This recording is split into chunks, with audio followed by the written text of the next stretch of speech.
What is the purpose of your visit to our country? Oh, I'm just here for some fun. Sir, could you please clarify what you mean by fun? Fun like holiday, vacation. Plus, you guys have really beautiful trees. I love trees. Is there an issue here? No, sir, wait. Just give me a second. Hey everyone, welcome back to another episode. I'm Eva. And I'm Helen, the guy who somehow manages to survive international flights and airport security. Well, most of the time anyway. Yes, most of the time is definitely the key phrase here. If you are new to our show, a huge welcome to our community. We are absolutely thrilled to have you here with us. We really are. Our main goal on this channel is to help you build confidence and speak natural English every single day. We focus on real-life English, the kind of vocabulary and phrases you actually need when you step out into the real world. And today's topic is an absolute must-have for anyone who plans to travel. We are diving into airport immigration English. This is all about what to say when you cross the border, and honestly, this topic hits very close to home for Helen. Oh, it definitely does. It's a very personal topic for reasons we are going to share in just a couple of minutes. Let's just say that a certain immigration officer and I did not start off on the best terms. He really didn't. Now, before we jump into the details, if you love what we do, please take a quick second to hit that subscribe button. We post a practical, easy-to-follow English lesson every single day. Subscribe now and your future self will definitely thank you. And don't forget, if you want to access the full PDF transcript, study guide, vocabulary list, and even a slowed-down audio version of this episode, click that join button right below the video. All right, before we get into the main story, I have a little trivia question for all of you listening. Oh boy, here we go. I'm starting to sweat already. Don't worry, it's a fun one. So, here's the setup. Helen was going through airport customs.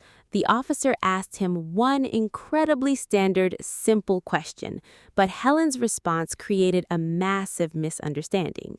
Look at you, Eva. You're enjoying my past pain way too much. I can't help it. So, for everyone listening, what exactly did Helen say to the immigration officer that got him into so much trouble? Keep this question in mind, type your best guess in the comments, and we will reveal the actual answer at the end of the lesson. Trust me, I still get nervous just thinking about it. He really does. Okay, let's paint the picture. Helen, let's take our listeners back to that trip we took to Canada. We were traveling together for work and leisure. Oh, Canada. What an incredibly beautiful place. The nature, the people, I loved every bit of it. Well, except for that one stressful moment at the border. Exactly. So we landed, grabbed our bags, and walked over to the immigration hall. You know, that big room where you queue up and officers check your passport. Since we were in separate lines, I went first. My experience was super smooth and easy, right? Smooth? Eva, it was perfect. The officer literally smiled at you, said, "Welcome to Canada, have an amazing trip," and looked like he wanted to give you a warm hug. Okay, maybe not a hug, but yes, it was very quick, very professional, and painless. But then it was your turn. Tell everyone what happened next, Helen. Right, so I walked up to the counter. The officer was a big, tall guy with a very serious, unblinking expression. He took my passport, stared at the photo, looked up at me, and asked in a very deep voice, "What is the purpose of your visit?" And what did my brilliant co-host reply? In my head, I wanted to say tourism or sightseeing, but because I was a bit tired from the flight, my mouth opened and I just said, "I am here for fun." For fun? Yes, my brain just froze. I literally told a border control agent that I was there for fun. And how did the officer react to that? He just stared at me. No blinking, complete icy silence. It felt like an eternity. Finally, he leaned forward and said, "Sir, can you explain what you mean by fun?" And that's when the panic fully set in. Oh, absolute panic. I started babbling. I said, fun, like a vacation, a holiday. I really like trees. He actually told a government official that he likes trees. But they have beautiful pine trees in Canada. It's a genuine fact. The officer didn't care about your love of nature, Helen. He called another officer over. Suddenly, there were two serious border agents interrogating you. Yup, I was held at that desk for 25 minutes, Eva. 25 minutes of explaining my lifestyle, my career, and my appreciation for Canadian forests. But the good news is you made it through. Eventually, yes, I calmed down, showed them my return flight ticket, showed my hotel reservation, and politely apologized. I told them, I'm sorry, I'm just tired, and English isn't my native language. After that, they actually softened up and let me through. And that brings us to a really valuable lesson for all of our learners. If you make a mistake or say something silly at the airport, don't panic. Take a deep breath and clarify what you meant. The officers aren't there to trick you, they just need to verify your information. Precisely, but please save yourself the trouble and don't tell them you're there for fun, unless you really want to discuss botany for half an hour. Hey, Canadian forests are gorgeous though. Totally worth it. If you're enjoying this story and want to support our podcast, you can click the Super Thanks heart icon below. Your support allows us to keep creating these slow, clear, and practical English lessons for everyone. Now, let's talk a little bit about grammar. When you are standing at the immigration desk, you will be asked a few direct questions. The golden rule here is simple. Always answer in short, complete sentences. Yes, this is so important. Don't just throw single words at the officer. For example, if they ask, "What is the purpose of your visit?" Don't just say holiday or business. Instead, use a full sentence like, "I am here for tourism," or "I am visiting for vacation." Exactly. Keep it simple. Subject plus verb plus reason. Let's practice this basic structure. We use I am here for followed by your noun, or I am here to followed by a verb. Let's try a few. I am here for tourism. I am here for business. I am here to visit my family. I am here to attend a conference. And definitely not, "I am here for fun." Let's keep that one out of the list. Another extremely common question officers ask is, how long will you stay? To answer this clearly, use the future simple tense. I will stay for, followed by the duration. Let's practice.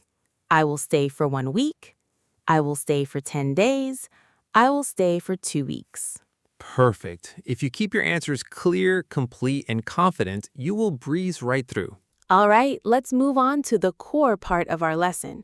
We have selected 8 essential vocabulary words and phrases that you absolutely must know before your next international flight. 8 survival phrases. Make sure to take notes because these will save you a lot of stress at the border. Let's start with phrase number 1, passport. Let's practice the pronunciation together. Say it with me. Passport. Passport. This is your primary government document that proves your identity and citizenship. When you approach the desk, the officer will usually say, "Can I see your passport, please?" You should hand it over politely and say, "Sure, here you go," or "Of course, here it is." Oh, speaking of passports, I have to confess something. I once made the ultimate travel mistake. I accidentally packed my passport inside my checked baggage. Oh no, Helen, tell me you didn't. I did. I didn't realize until I reached the immigration line. I had to run back to the airline check-in counter, beg them to find my suitcase on the conveyor belt, and search through my clothes. I was sweating bullets, Eva. That sounds like an absolute nightmare. Travelers, let this be a warning. Always keep your passport in your personal carry-on bag or backpack. Never put it in your checked luggage. Never. That is a golden rule of travel. Let's practice this vocabulary. Repeat after me. Passport. Here is my passport. Can I see your passport? Excellent. Let's move to phrase number 2, purpose of visit. The officer will ask, "What is the purpose of your visit?"